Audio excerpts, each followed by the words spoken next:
people say 1 John 1:9, if we confess our sins, he is faithful and just to forgive us of all and cleanse us from all unrighteousness.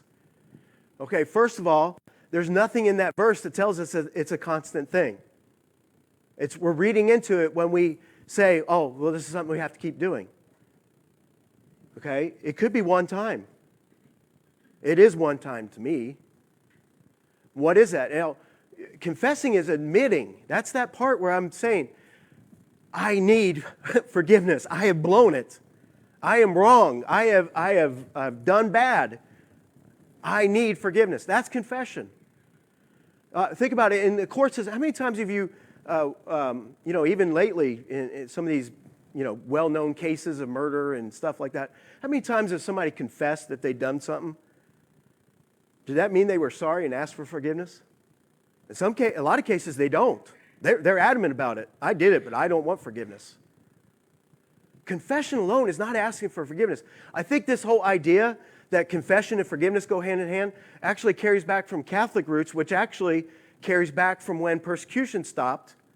If you do a history, persecution stopped around 300 AD, and suddenly people in the church were going, well, wait a minute, everybody was kind of living a life for Christ and in the Spirit because we were persecuted, we were kind of forced to, but now there's no persecution.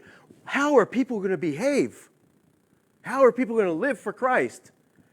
Wow, I know. And actually what they did is they started out with public confession. People had to go in public and start confessing their sins in order to be forgiven. And part of it was asking for forgiveness. And then they realized, wait a minute, that's not so good. If you committed adultery, you're calling out somebody else. So they said, well, now we'll go and we'll do it in private. But the whole idea was confession was tied to asking for forgiveness. That is something that the Reformation really didn't get rid of. But confession, when you look at it, when you look at the Greek, has nothing to do with asking for forgiveness. Nothing. It's admitting you need it.